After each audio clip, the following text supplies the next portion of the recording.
وَهُوَ الَّذِي أَنزَلَ مِنَ السَّمَاءِ مَاءً، وہی اللہ ہے جس نے اتارا ہے آسمان سے پانی، فَأَخْرَجْنَا بِهِ نَبَاتَ كُلِّ شَيْءٍ، اور پھر اس کے ذریعے ہر طرح کی اگنے والی چیز زمین سے نکال دی۔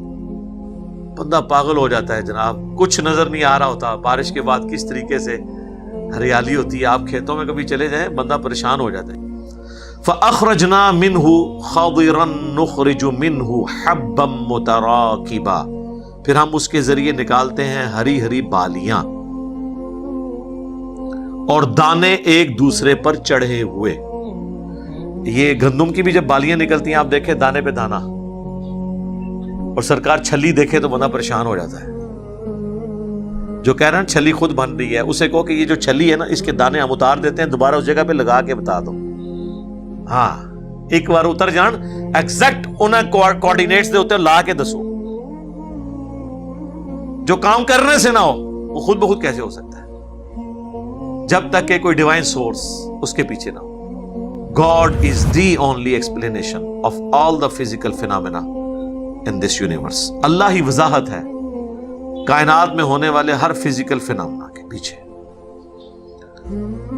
وَمِنَ النَّخْلِ مِنْ طَلْعِهَا قِنْوَانٌ دَانِيَةٌ، اور کھجور اور اس کے گچھے جو نیچے کی طرف لٹکے ہوئے ہوتے ہیں۔ سرکار کتنی اوپر جا کے کھجور لگائی ہے اللہ تعالیٰ نے، پورا وہ آپ دیکھ لیں بالکل بنجر قسم کا درخت نظر آ رہا ہوتا ہے کھجور، کوئی سبزی نہیں ہوتی اس میں، کوئی سبز رنگ نہیں ہوتا، اوپر جا کے لگا دیا، اور وہ کس طرح گچھے لٹکائے ہوئے ہیں، ہر ایک کھجور اپنی جگہ پہ لگی ہوئی ہے اوپر جا کے۔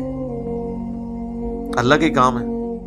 وَجَنَّاتٍ مِّنْ أَعْنَابٍ، اور باغات پیدا کیے انگوروں کے، وَالزَّيْتُونَ، اور زیتون، وَالرُّمَّانَ، اور انار، مُشْتَبِهًا وَغَيْرَ مُتَشَابِهٍ، ایک دوسرے سے شکل و صورت اور ذائقے میں ملتے جلتے بھی ہیں اور نہیں بھی ہیں۔ اللہ اکبر۔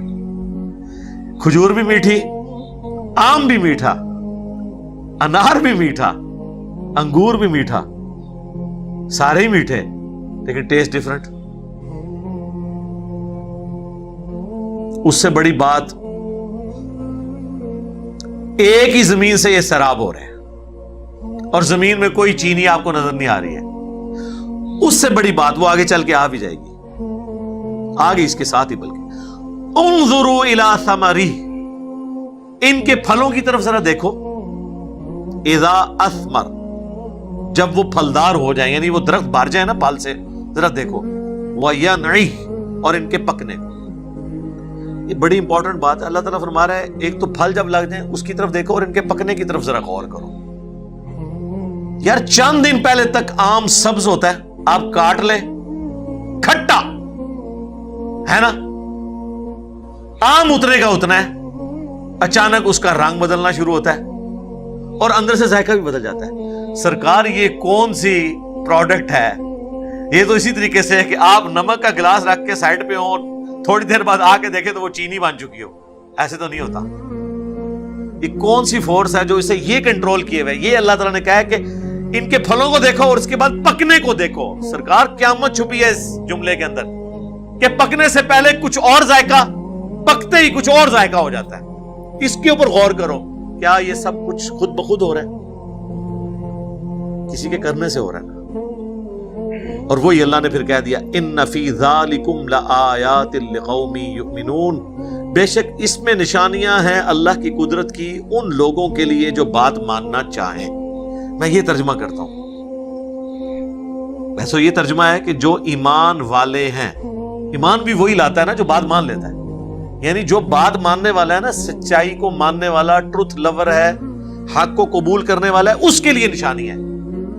ویسے تو آپ دیکھ لیں 40 سال تک کروکوڈائلز کے اوپر، ہاتھیوں کے اوپر تحقیق کرتے رہتے ہیں، نیشنل جغرافی کے اوپر پوری عادتیں وہ جناب اس پہ ڈاکومنٹریز بنا دیتے ہیں، کئی مہینوں تک بیٹھ کے ویڈیوز بناتے رہتے ہیں، پھر ایک کوئی کریٹیکل سین ان کو ملتا ہے، وہ لاکھوں ڈالر میں بیچتے ہیں ڈسکوری کو، اینیمل پلانٹ کو، نیشنل جغرافک والوں کو، اور پھر آگے لوگ وہاں تعارف کروا رہے ہوتے ہیں جی انہوں نے 30 سال لگائے جی کروکوڈائل کے کڈیا ہوتے چھے تو یار جے کروکوڈائل کے بنانے والے کوئی تو نے نہ پہچانا تو اس تحقیق کا کیا کرنا ہے تو نے؟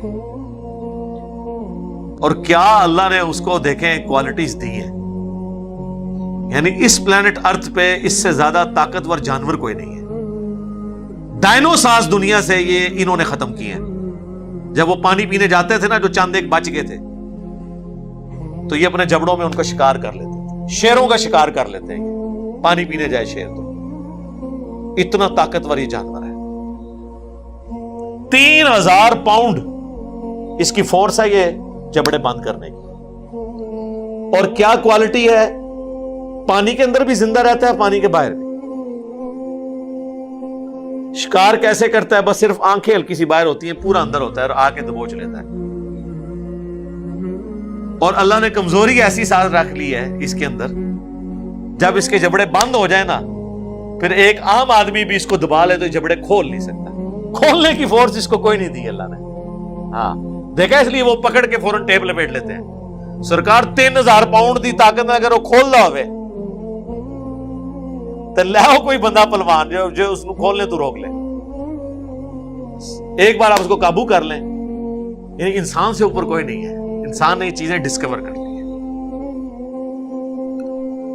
تو یہ اللہ تعالیٰ کی قدرت ہے. جو لوگ اس طرح کی تحقیقات کرتے ہیں، یار اس میں سے کچھ رزلٹ بھی تو نکالو نا. اس رب کو بھی تو پہچانو نا جس نے یہ ساری چیزیں پیدا کی ہیں. یقین کریں، ہم تو یہ جب نیشنل جغرافک ڈسکوری چینل دیکھتے ہیں نا، میں کہتا ہوں جی یوں لگتا ہے کہ اللہ تعالیٰ اپنی ساری قدرتوں کے ساتھ انسان کے سامنے آ گئے. اللہ اتنا ظاہر ہے کہ اس سے زیادہ ظاہر کوئی نہیں، اور اتنا چھپا ہوا ہے کہ اس سے زیادہ چھپا ہوا کوئی نہیں. اور یہ چھپا ہوا ہمارا امتحان ہے. ہمیں کبھی خیال نہیں آتا کہ یار یہ سب کچھ کیسے ہو رہا ہے، اور اتنی روٹین کے ساتھ ہو رہا ہے. اور یہ مخلوقات کو جو اللہ نے کام میں لگایا ہوا ہے، کتنی استقامت کے ساتھ وہ سارے کام وہ پرفارم کر رہے ہیں. اللہ ہی اللہ ہے جی. سرکار اس اللہ کے ہوتے ہوئے انسان کسی ایسے انسان کو مشکل کشا مان لے جو اپنا پیشاب بھی نہیں روک سکتا، جو مر جائے تو اس کے کپڑے اتار کے اسے غسل دیا جاتا ہے. زندہ آدمی تو اپنے کپڑے نہیں اتارنا دیتا. بزرگ زندہ رہتے کپڑے کیوں لاندے ہونا دے؟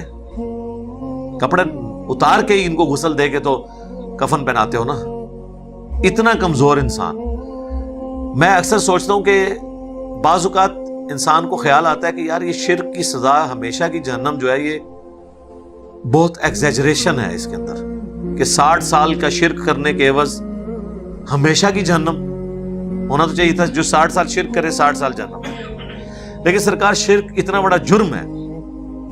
کائنات میں اگر کوئی چیز نہیں ہونی چاہیے تھی نا تو شرک ہی تھا، کیونکہ اللہ اپنی قدرتوں سے اتنا واضح ہے. اس سے بڑھ کر اس نے اپنے پیغمبروں کے ذریعے تعارف کروا دیا، کتابوں کے ذریعے تعارف کروا دیا. پھر بھی انسان شرک کرے تو اس کی سزا پھر یہی ہونی چاہیے. اللہم لا تجعلنا منہم، اللہم من احییتہ منا فاحیہ علی الاسلام ومن توفیتہ منا فتوفہ علی الایمان. آمین.